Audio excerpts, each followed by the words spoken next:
Welcome back, ladies and gentlemen, to the World Championship Series here for Challenger in Europe, as Liquid keeps their hopes alive for the clean sweep once again here in Season 3. I thought, like you guys, Mana was going to be done for, but he was able to make that recovery. That was fantastic. Yeah, I even spoke a little bit with Mana as well in the break. He said, congratulations, man. I was like, I thought you were done. And he's like, me too. He's like, after game number 2, he said, my head fell on the desk. I was just sitting there for 1 minute in disbelief. He's like, I just wanted it so bad. Yeah. He's like, and it was all going wrong. And like, I think even the way, like sometimes you chat with someone and you can kind of feel their emotions. I think he just couldn't really believe what just happened. Like that's such a big series for him. It's such a big win. Yeah, it definitely is. I mean, not just is Premier or getting to Premier something that is very, very important to these players, but getting over the hurdle of Challenger.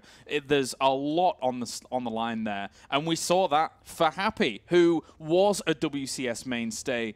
And now in the past 2 seasons, really having hard times. Hopefully Happy gets back up to peak performances come 2016, because for now, to be honest, his WCS road has come to an end for 2015. Yep.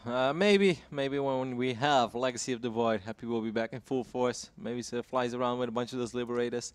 Oh, he'll love those. a little bit of a cyclone here and there. You know, Mac is definitely looking very fierce in Legacy. So definitely, if you're a Happy fan, there's nothing to be too worried about just yet. But it is definitely a shame. I just said definitely like 6 times. It's fine. I was distracted by some of the chat here. But we'll see more of Happy. You know, he's been around, like Todd said, forever. He's a dinosaur. Even when he's still a little young compared to us. But that's because he was so talented in Warcraft 3. He was like 15, and he was already winning everything. I wish I could make that much money when I was 15. Any money would have been nice. Yeah, I was about to say the same. Like when I was 15, I never made any money. All right. Well, ladies and gentlemen, on to series number 3 now here of WCS Challenger Day 1, as we are going to have another Liquid player. And this time, oh boy, is it an important one for a lot of the non-Korean scene out of there. It will be Liquid Snute going up against who I believe to be a young prodigy. This is like Snute versus young Snute. It's My Insanity's Serral, who had a phenomenal Season 1, Roddy. Season 2, though, didn't quite clinch it going through Challenger. Nope, went up against Harstem again, correct, if I remember, because they went up against each other in Season 1, but of course there was a big difference between Season 1 and Season 2 when it comes to the Zerg versus Protoss matchup, and that's because the Swarmos were a lot stronger. The old Swarmos, you know, it's proven to be a better Swarmos than the newer one. The newer one can be used in certain scenarios, but the old one, there was pretty much never a bad moment for the old Swarmos. And so Serral winning Season 1, he's like, well, I'll go up against Harstem again in Season 2. But that was, well, that chose to be a wrong decision. One important thing to note about this series that's actually coming up is that normally you would see Snute in a position where he could just almost pick anybody he wants going into Challenger. But Season 2 didn't go quite exactly as he had planned, so he was a little bit down the run. So as much as Snute probably feels very comfortable in Zerg versus Zerg here, going up against someone like Serral, not exactly his prime pick, because as I said, Serral, he's a young guy. He's made his name in WCS in Season 1 when he did so well. Now here in Season 3, he's a player to be feared for sure, and I'm sure this is going to be a great series. Yeah, Snute is always interesting in ZVZ, and of course we always go down to back to the fact that Snute has a lot of practice in general when it comes to Zerg versus Zerg, because the second best player from Norway is Starga, and they've ran into each other close to 50 times by now in official matches. So Snute knows that if he wants to go somewhere, or at least wants to win those national lands as well, he needs good ZVZ, and Targa is very good. So Snute's ZVZ has always been quite solid, but I'm still surprised to see him go for Serral, man, because Serral is a very dangerous player. We saw that great run that he had in Premier League Season 1. I'm interested in this series as well. Snute is the favorite, but I wouldn't put all my money on it, that's for sure. No, I think that this could definitely go either way in the end. Let's get into it. Game number 1 here of this best of 5 as we load up onto Iron Fortress for our first map. And spawning down to the bottom right-hand corner, it will be our red Zerg representing Team Liquid. It is Snute. And up to the top left-hand corner, we have our blue Zerg representing My Insanity. It will be Serral. And when it comes to players that are looking for a chance to redeem themselves, I think it goes for both of them. Yes, Serral didn't even make it to Premier League, and Snute did, But Snute didn't have the Season 2 performance that he was looking for. Nowhere near close. To put things in perspective, if he would have had the same performance in Season 1 as he had in Season 2, he would be a very serious contender for BlizzCon right now when it comes to WCS points. But Snute missed out on a ridiculous amount of WCS points when he bombed out in the round of 32, which was very surprising. Opened up his series against Hydra, took game number 1, I believe, and it all looked good. Ended up losing that series, was a little bit upset. Plays his lower bracket match against Kalazur and loses 0-2, and that was just an oh my god moment in the foreign scene. It's like, whoa, okay, I get that just happened. That means Snute is not gonna go to BlizzCon. That's kind of how it looked. Then Snute went to Inter Extreme Masters Shenzhen, had a great run through the European qualifier, and we all like, well, yeah, we know that he's capable of that. But in Shenzhen, he ended up winning a group with Rain and Classic.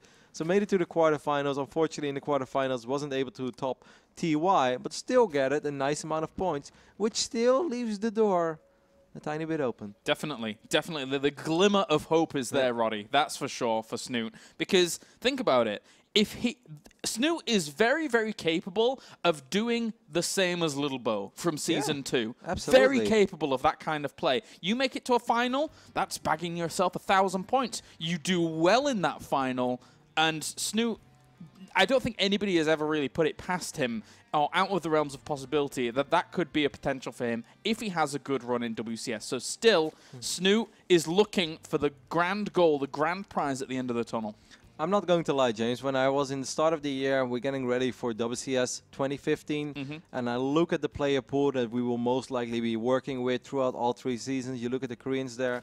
And I said to myself, I think Snute is going to win a WCS season this year. I really thought so. I did predict Hydra to win the first season. He didn't. He won the second one. But it kind of just felt like if I give Snute 3 seasons against these players, of course, you know, Bolt, very scary, Hydra, very scary, and then you've got Bunny and a bunch of others. You know that people are going to improve as well.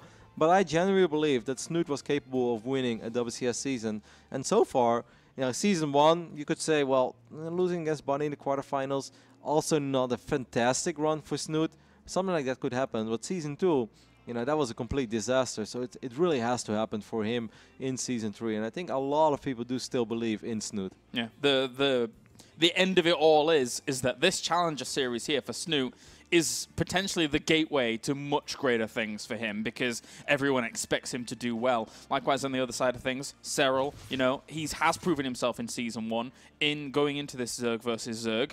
Could be a bit difficult going up against one of the best non-Koreans on the planet right now, but Serral has all the hallmarks. He's so young, he has so much room for potential and so much room to grow as a player in the upcoming years.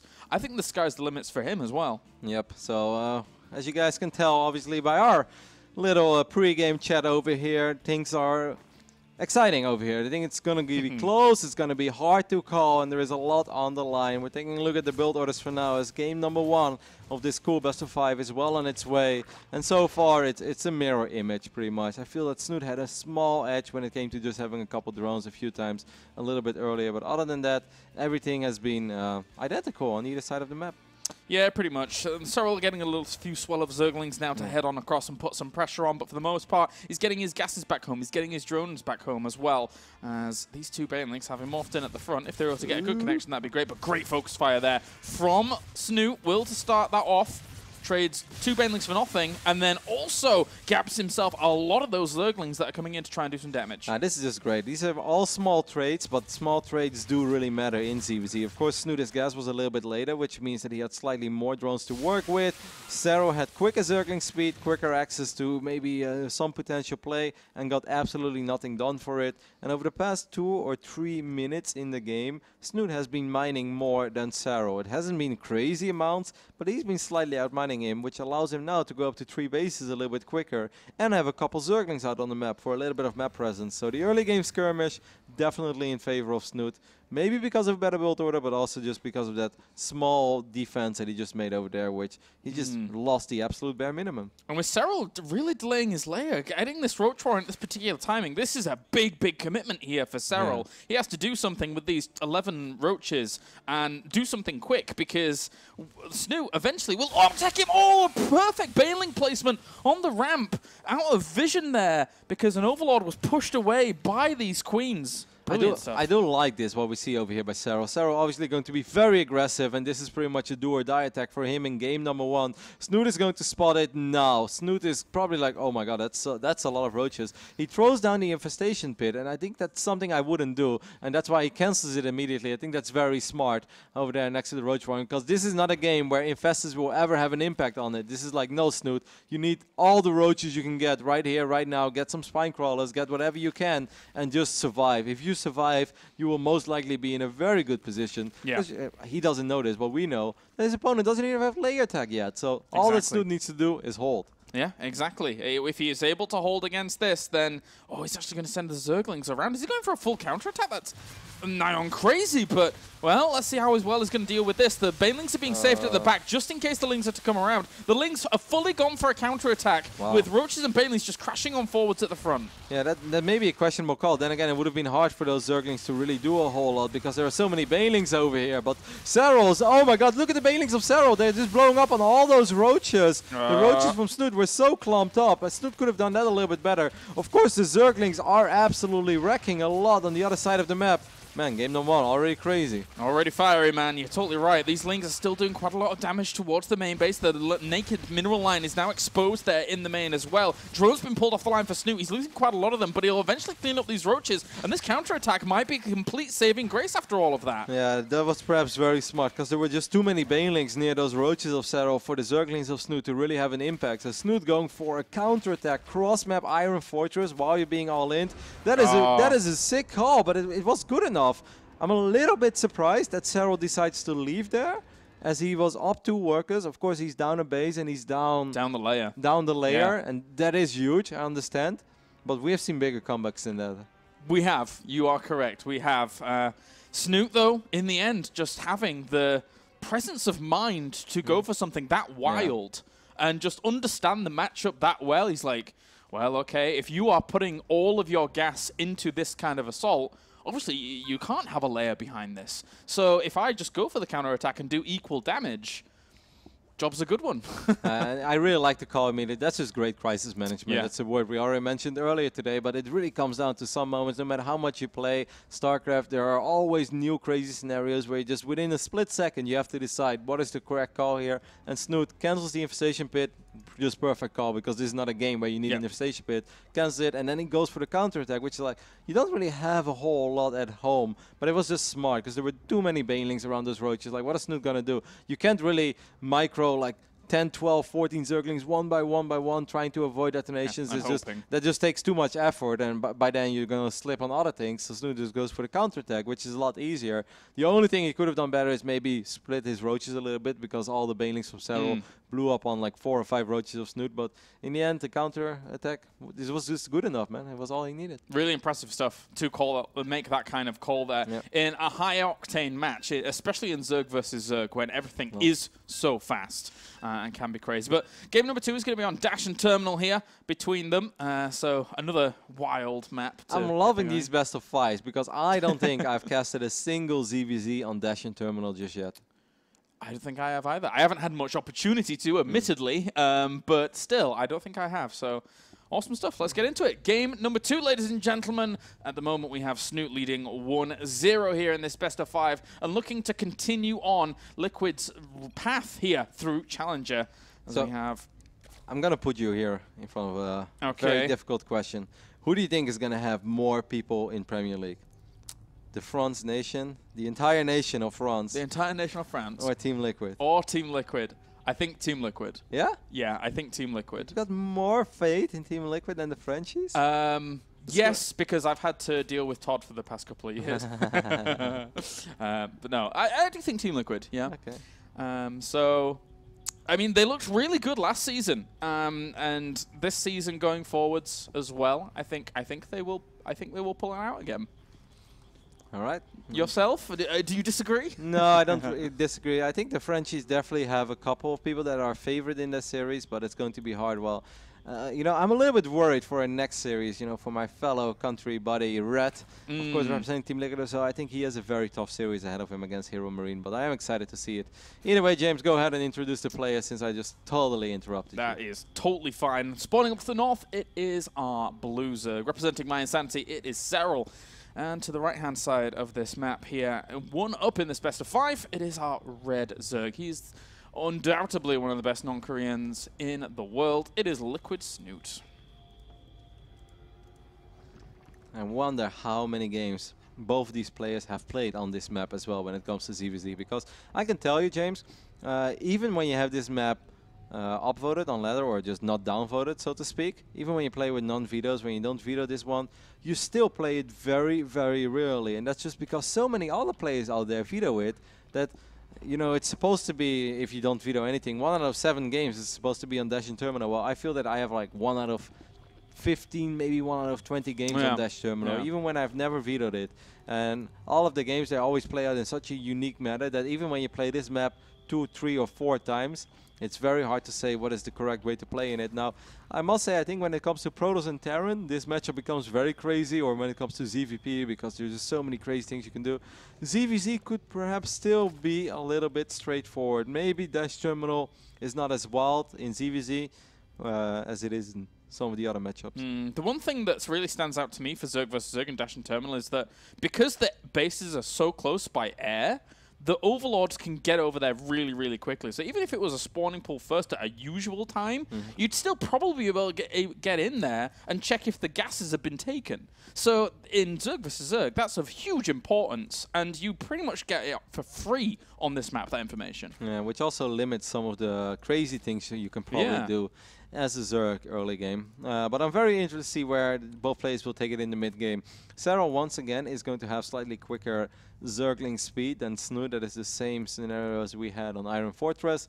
Back then, he wasn't able to do really anything with his first 8 to 10 or maybe 12 Zerglings it was, and the 2 Banelings that he morphed.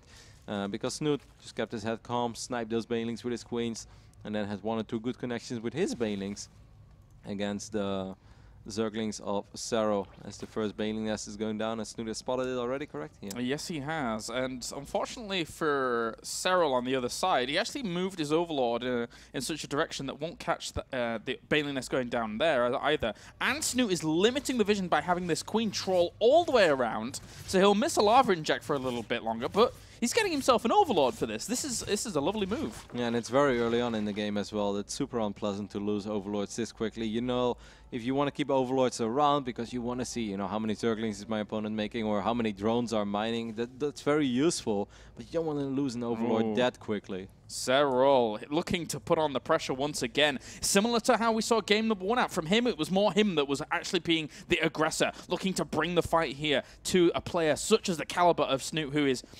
I mean, Serral is the challenger in this game. Here come the Banelings morphing in now, not quite having vision of this just yet, but he saw so many Lings powering across now, he has to know defensive setup is important. Okay, he's going to find it here. The Queen was just peeking forward a little bit, wondering what he would run into. There are a couple of Banelings over here. 1 Baneling will get picked up by just 2. No, well, what's happening over here? Ooh, okay, well, at the same time, he actually he's spread those units very, very well, did Snute, and was able to focus down the Banelings quite considerably to the point where these Zerglings really didn't do a huge amount just yet. They need to find some damage in the main. There's still 1 more Baneling alive for Snute as well, and that 1 Baneling really complicates things for Serral a little bit. Serral needs to do more work than he's done so far. He has 16 additional Lings on the way. I'm just not sure if that's going to be enough. The Queen setup that Snute had going for himself is so solid. There's a lot of energy on these Queens as well. Snute has so far taken absolute minimum damage, and he's up 13 workers. Wow. Really, really good hold by him. Fantastic stuff. Did he even lose a single Queen? Look at the resources lost. Triple the amount here for Serral at the moment. And unless this does a good chunk more damage, he's up the creek without having a paddle. Okay. It's the best way to say it. That's beautiful, James. I've just imagined him sitting, you know, off the creek without a paddle. And a little boat. It's a little terrifying. Poor little Serral, man. Like, help him. Where's Baywatch when you need him? Well, going to have to run on back now, and Serral needs to go to plan B somehow, which is all the gas geysers, layer morphing in, and hoping for the best from there. Yeah, I mean, this is one of these moments where you're going to try to drag this game out. You're going to try to maybe be a little greedy and try to squeeze out as many drones as possible to even things up economically. He already has the layer on the way. Snute hasn't started this layer yet. Now, that's interesting. because now I get the idea that maybe Serral wants to go up to Mutalisk because he's mining so much gas as well, and he doesn't have a Roach one yet. I think if Snute knows about this, he will just immediately produce a ridiculous amount of Zerglings and Banelings, or mostly Zerglings, just to keep Serral on his side of the map and also force him to use some of the larva into Zerglings maybe. Because let's not forget that what goes for ZVP also goes for ZVZ here is that Zerglings can just run circles, and this could be extremely frustrating. Snute is going to have more larva to work with as well, because he has a much quicker third base. And I think Snute's playing this so smartly, because he has actually got 5 queens out right now, which is not only spreading creep down the path where, you know, it's most likely to need the defense whilst these lurglings wrap around, but even if Serral's backup plan is to go to Spire, having 5 queens out to then start producing them extra, one great way to counter Spire play is having a Nidus Swarm eventually and then using queens to just drag on over the other side. Yeah, that's absolute point. I feel like he wasn't aware of it yet. Snute hasn't scouted it. And but he's starting more queens, man. Yeah, okay, so now maybe he's put it together, because also he hasn't seen any roaches yet, and he sees, like, most of the time when Zerg players are extremely keen on running on your side of the map with Zerglings without really doing anything, then those Zerglings only have one job, and that's keeping you there or forcing you to worry about the links. Well, the real threat is often the Mutalisk, and it seems like Snute has just picked up on this without even seeing the Spy, without even seeing the amount of gas that Serral is mining. I do not think that the Roach attack is going to be able to do a whole lot for Snute, because I think the Spire will be done by then, the first Mutalisk will be out. But like you mentioned, a Nidus follow-up, that could be very scary. Or if Snute is just able to create the ultimate creep highway for himself, because he has so many queens. And this is not... The rush distance that these queens have to cover is not that long. I mean, he gets it in the end. He started his infestation pit pretty quickly. Pathogen Glance is on the way. He still hasn't seen the Spire, but actually, no, he has seen the Spire completely. So he knows exactly what he's playing against now. A few Banelings tried to connect into the main here, but he's going to have 12 queens very soon. And the base that he already had at the beginning, it's a fantastic start. And he's still keeping these Mutalisks on the other side of the map, Roddy. It's really funny. I was like, how does he see the Spire? That doesn't make any sense. But he has one Changeling hiding behind the layer. That's kind of cute. These Banelings will get picked up immediately. Like, we kind of thought that the Roaches and the Banes, it was kind of too late for them. But it doesn't change the fact that Snute is still in a good position. He's still up in workers. Had his 3 bases up and running a lot quicker than than Serral had. And there are a lot of things for Serral to worry about. He has to worry about Nidus networks. We see them being used so frequently, whether it's against Mech or against Mutalisk. And he has to worry about queens marching across the map as well and forcing him to take a fight he doesn't want. And then, of course, he also has to always worry about the potential infestor popping and letting a fungal grow. So yeah, exactly. It's a really complicated scenario to be playing Mutalisk right now. The read that he has on the game flow here for Snute is brilliant. I mean, again, having the base of those queens, having the extra production going after not really seeing much of a gas commitment at the front, and then eventually getting confirmation that the Changeling, with the Changeling, that this was going to occur. And now he is going to run away with this unless Serral finds some way to do damage with these mutas, but very, very difficult. Yeah, I just don't see what is the right play right now with the Mutalisk other than just flying around a little bit and trying to pick off an Overlord. If he commits too much, he just makes it way too easy for Snute to be like, alright, well, your mutas are dead, now I'm just truly going to run across the map, and I have more stuff than you because I've been working on this stuff for a lot longer than you, and that stuff being Roaches, perhaps a Hydralisk later on, but for now this Roaches. Get some Mutalisk there for free. That's really nice. Like, if Snute goes all out on Roach production now, I think it's going to be so hard for Serral to stabilize. Very, very difficult. I mean, Roaches, Hydralisks, anything he wants at this point. Yeah, there's a slight dip in the supply for him, but he is banking up. There come the Roaches now. Freeing up more supply here for just that extra little bit of anti-air, but he has plenty to deal with anything that we're seeing Serral throw at him. And let's not forget about all these queens that are just gathering up a ridiculous amount of energy. Queens are not useless in Roach versus Roach fights. They have a little bit of damage output, but those transfusions, if you just transfuse your front line of the Roaches that are fighting a couple times, 4, 5, 6, 7, 8, 9 times, you basically buy yourself so many additional Roaches. And good Fungo there as well, gets 4 out of the 8 Mutalisk, I believe. Yeah, did pretty well. Did pretty well for himself. We're actually having another little flock going to fly on into the main base, but they see the extent of which they are, unfortunately, really up against it. You can't even kill an Overlord. It's just transfusing the Overlord. Brilliant stuff. You know, it's really funny as well, because if you think about it, the early game that Serral went for, a lot of Zerglings and Banelings, that's supposed to be pretty good against a greedy player. Well, Snute wasn't super greedy, but there's no ramp over here. There was no Sim City.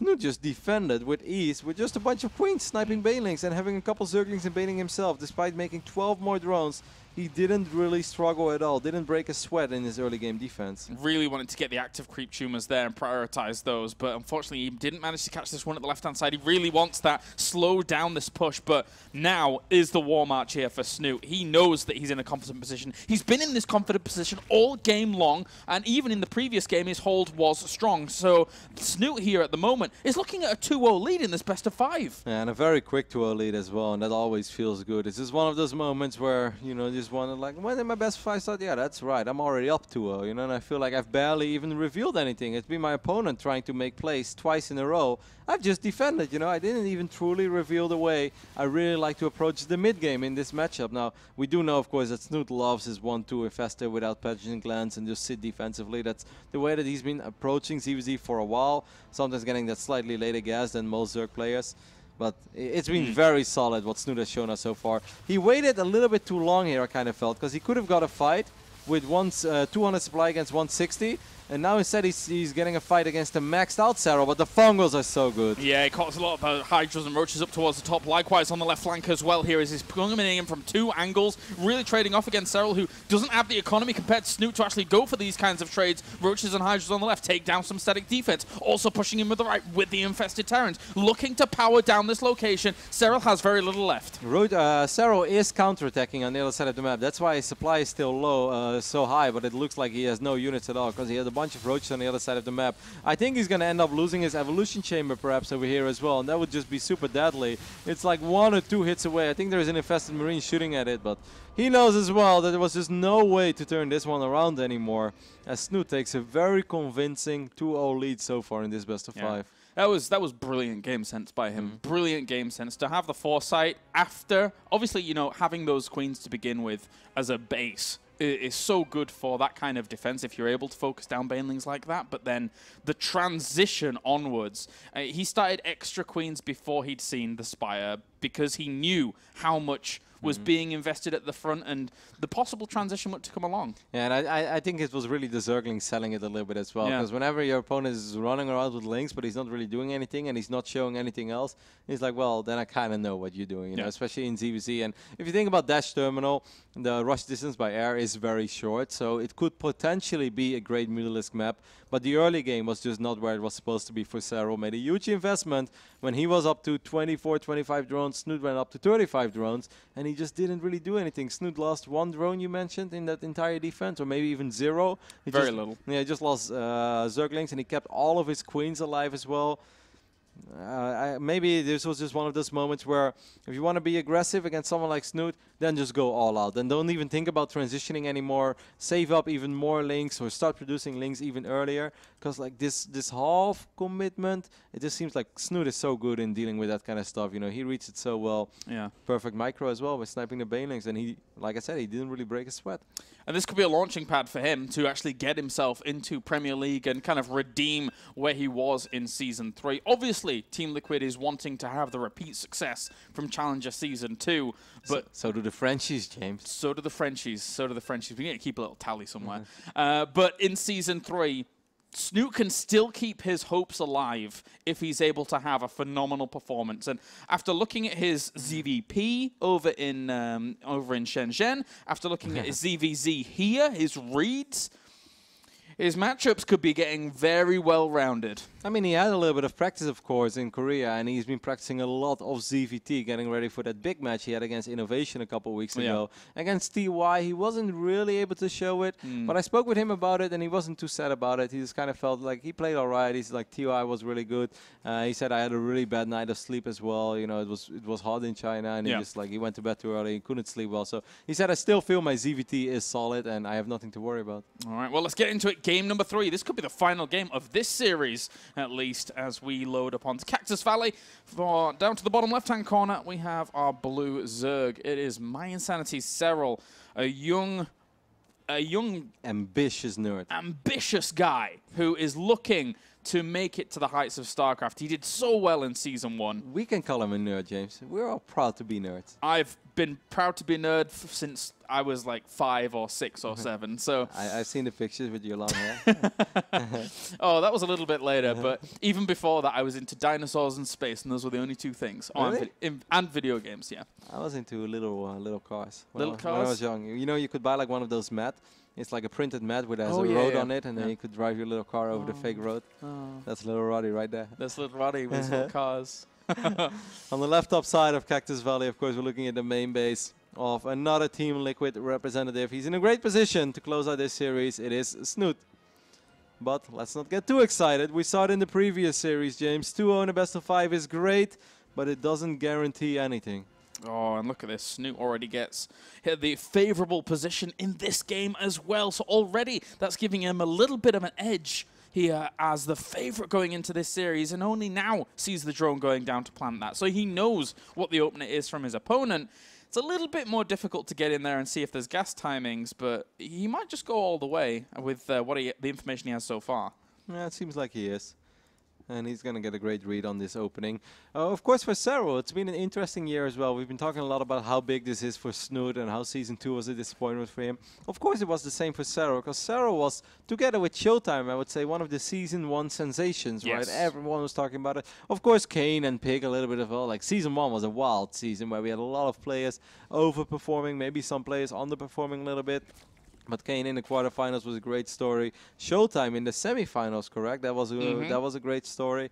But Serral also had a very good run, and a lot of people were giving him a lot of props. And everyone was like, "Man, Serral is really a guy to watch." And it would definitely be a disappointment for him personally, and for his team perhaps as well, if he doesn't make it to Season 2 and Season 3 Premier League. Now losing to Snute in Challenger, that's nothing to be ashamed of. That could happen to almost anyone. But it's still unfortunate, because in the 5 months from now on, the only thing that people will look at is like, yeah, Serral, but he only made it to Premier League once. Like, nobody's going to mention that he went up against Snute, so it's... Exactly. He is, without a shadow of a doubt, the one to look out for in the future. He is, by perfect definition, the true young blood talent here of Europe is Serral, and we will be seeing a lot of him. But at the moment, his life is on the line here, because Snute is just playing out of his mind, actually, Zerg versus Zerg. This has been a really strong showing for him, and he gets both circlings before he can even get out. So, tough little start here for Serral after getting the less of an economical opener. Yeah, but he stayed gasless for a while, and that's something we definitely have to talk about, because obviously he's mining slightly more minerals right now than Snute is. Snute got that extractor, Snute's mining a little bit of gas, Serral is getting all of his drones on those mineral patches, and I kind of wonder if Snute picks up on this. Is Snute going to do something aggressive? Cactus Valley looks like a large map, and most of the time you're like, large map have large ramps or openings into the natural, right? Well, actually no, this is very small compared to some of the other maps that we're currently working with. It's very easy to get like a couple of evolution chambers and a queen, and then you have a perfect wall off. Yeah. So I don't think Snute is going to go too crazy about this, even if he is sure that Serral is staying gasless for a while. I think Snute is just going to rather go up to 3 bases quickly than do something crazy aggressive on the other side of the map. Yeah, we've seen him have these Baneling nests in the main base, just kind of taking precautionary measures more than anything. And with the 2 Banelings that did morph... okay, so I thought he was morphing in 2 Banelings there for a moment, but it seems that he's not. He's going for a lair pretty darn quickly. Yeah, he cancelled speed. Cancelled speed on the last moment, so he goes up for a layer. Wow. A lot quicker, and that's kind of a cool play. That's something that Violet used to do a lot. I really felt that he was one of the first Zergs to do it pretty much all the time. And Snute has also done it multiple times. Just probably figured this game out. It's like, well, if my opponent is gasless, I could get Zergling speed over here, but I don't think it's really going to do a whole lot for me.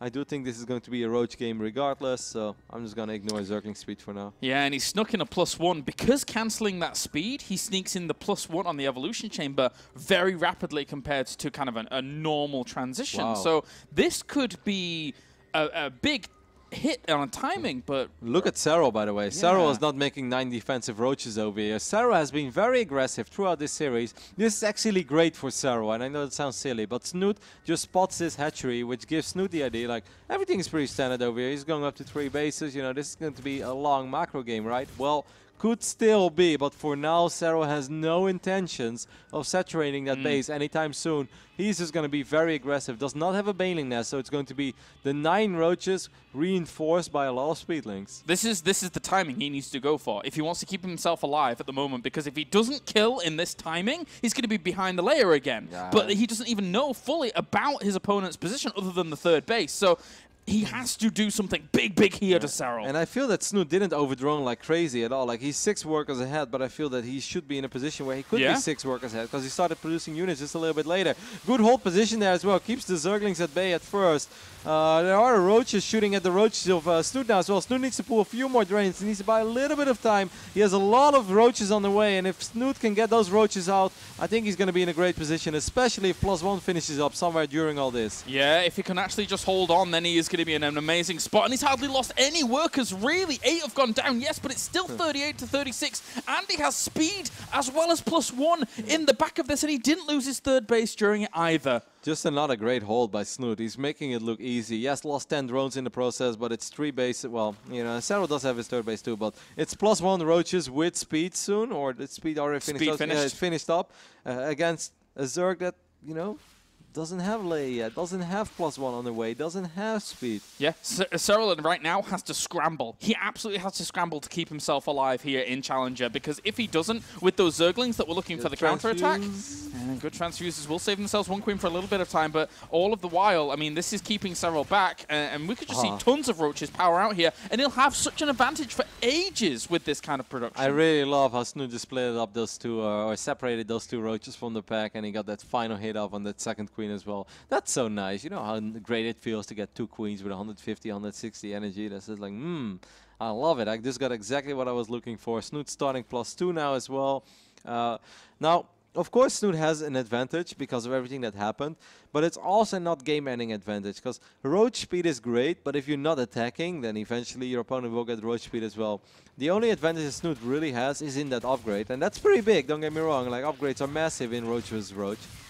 Yeah. But Serral is not down and out yet. If anything, he's actually up in supply. Good counter there, getting himself a few drones. Snute is pretty much like, with the going back to droning, showing Serral a lot of respect as a player here. Of course, he will always try and apply the pressure, but if he really wanted to, or if he really thought his window was big enough, he would have continued producing roaches and just tried to go for the jugular there and then. But he sees plenty of defense, plenty of resistance, and is trying to capitalize on how many units were being made by having those drones back at home. I think Snute was a little bit surprised there by the amount of roaches he spotted. He wanted to just test the waters there a little bit. Like, I don't think this was the type of attack that Snute ever thought he was going to win the game with, but just kind of wanted to see what was out there. And then suddenly he's like, whoa, that's a scary concave. I got to get the hell out of here as quick as possible, because that was a few more roaches than I anticipated on. Maybe could have clicked on one of these roaches, and that is the one moment where Snute would have a tiny cheeky smile on his face, because whenever you click on your opponent and you know you're a full upgrade ahead, and you know that your 2nd upgrade is more than halfway done as well, you're like, all right, so at least I got that going for myself. And definitely.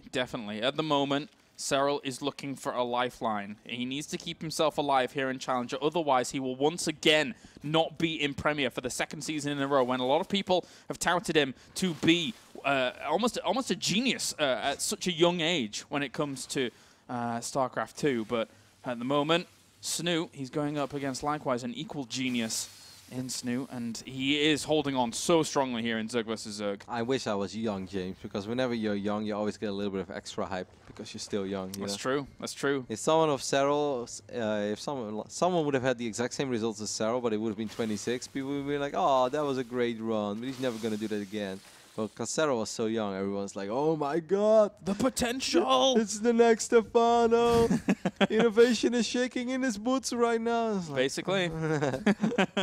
Dude, it was my birthday yesterday, man, and I'm 27 now, and I'm feeling it. I'm getting old. I'm getting slow. That was yesterday? Yes. Happy birthday, James. Thank you, buddy. Happy birthday. Now everyone in Twitch is going to be happy birthday, James. Oh, it was lovely yesterday. Everyone gave me so much support. It was nice. But anyway, back to these guys, because this is really where it's at. Snute here is looking to put on the pressure down towards the third base and really trying to take advantage of his supply advantage as well as his upgrade advantage. Serral's trying to equalize that out. The units in production here might be able to keep him alive in all of this, but Snute's being so aggressive into this position, trying to get onto those Hydras. That's one thing that Serral had to his advantage, but so many roaches. Yeah, it's just so many roaches, and these roaches were really beefy as well. 2-1 roaches against 1-0. You definitely feel the difference. That Spine Crawler did ridiculous amounts of work, and I think that Serral did a really good job in trying to keep his Hydras alive for as long as possible. And it seems like he will actually stabilize for now. He really made the best out of that, and I felt that Snute was making the correct plays as well, trying to swing around with a couple of roaches, trying to get that extra damage off on those Hydras. But in the end, Serral lives, but the upgrades, man. Upgrades. You've always got to be so careful of that in Zerg versus Zerg because of reinforcement point, because, like, you know that your extra units are going to take so long to get over the other side of the map, whereas Serral's are just popping out right there and then in the middle of a fight. So Snute's go-to plan now is get centrifugal hooks, get banelings, try and crush into those Hydras if you can, which is kind of the ultimate goal. But even if you crash into a lot of roaches at the front, it can still do a lot. But what the great thing is about just playing this mass roach style, that's when there's an action-packed game with a lot of trading back and forth, and the armies stay, I wouldn't say small because we're looking at 160 supply right now, but you don't give the ultimate freedom to your opponent either to just hard counter this mass roach style, right? Like, it's not like Serral had all the time in the world to get a bunch of infestors, get a couple spine crawlers here, maybe a little bit of a Sim City, set up the perfect concave. No, there's been a lot of stuff happening. So I just feel this has been great for Snute all along. There's not going to be infestors. Fungal Grove won't fungal these banelings. And the upgrades, once again, it's going to be 2-2 by the time that they fight against 1-0. Like, exactly. James, it's brutal. If when you have 2-2, you can just attack move. You can go to YouTube and watch, you know, watch crazy video, whatever the kids these days are into on YouTube. I've recently been watching these videos of those crazy climbers, you know, that climb the buildings. Like, oh my God. Makes me feel sick in my stomach. Anyway, and then you can come back to your game and you're like, cool, I just qualified for Premier League. Oh, that was nice. 2-2 roaches are amazing. They're pretty good, especially against Hydralisks, as they're, you know, just shooting out little packets of damage very, very quickly, but the armor is negating that super fast, especially when the entire army is going to need to be on the move because those banelings are going to be leading the charge here. Snute knows is in a good position to crash on through with his 2+2 armor finishing off. He doesn't care what those banelings hit. Powers on through into this line, and that is going to be a big, big supply advantage here for Snute. 15 roaches are in production here for Serral, but I'm not even sure that's going to make a difference. He could also kill off the Roach Warren if he wanted to. He could do anything he likes in this concave that he's set up. He's pushing back the army on the right-hand side, killing off the reinforcements to the left, and that is going to be a clear victory in this fight here for Snute. It's a massacre for sure. 2-2 against 1-0. There's almost nothing you can do. Serral is counterattacking a little bit with less than a handful of roaches on the north side of the map. But it's just a little too late. 3 games in a row, Serral opened up to be the aggressor against the Zerg that is known for his strong defensive ZVZ style in general. Snute, not a crazy player, not a player that rolls the dice a whole lot. Feels like almost like he just accidentally dents his roaches. I don't think it was on purpose, but it kind of looked like it. As GG is called, and Snute will once again, for the 3rd time this year, qualify for WCS Premier League. Yeah, well done to him to keep himself alive going through the World Championship Series. Because in the end, when it comes to a guy like Snute, he is always looking for the victory, the ultimate victory, which is #1 in a tournament. He really isn't too satisfied with anything else. His appetite is insatiable here in the non-Korean scene. But commiserations for Serral. I definitely believe we will be seeing him in 2016. Yeah. He's got a long road to be walking still in his StarCraft 2 career. No, of course, he's still a very young player, and you can still look back at 2015 as a very successful year. Obviously, it would be more awesome if he's more successful at the end of the year because that gives you more momentum going into the next one. If his season 1 was his season 3, then he would probably be extremely pumped for 2016. But I don't think you can beat yourself up too much when you go up against Snute. Looking back at this series, he probably asked himself, why did he open up that aggressive all the time against someone like Snute, who is maybe a little greedy, but he's not crazy greedy. And he's just a very defensive Zerg in general, especially when it comes to ZVZ. Snute is one of the strongest defensive players out there. He loves it when people attack into him. So I kind of felt that Serral was playing into Snute's strengths, and Snute just did what Snute does best. And he keeps that BlizzCon dream alive. I'm looking at the points. Obviously, he has a very long road ahead of him, but he needs a Lobo-ish run in Season 3. Yes, maybe even better than that, but there is still hope. There is hope for Snute yet. And Team Liquid makes it 2 for 2 so far here in Challenger Day number 1. After the break, ladies and gents, we are going to go to our 4th series of the night. Will Team Liquid make it 3 for 3? Join us after the break when we're going to have Liquid Reds going up against Hero Marine.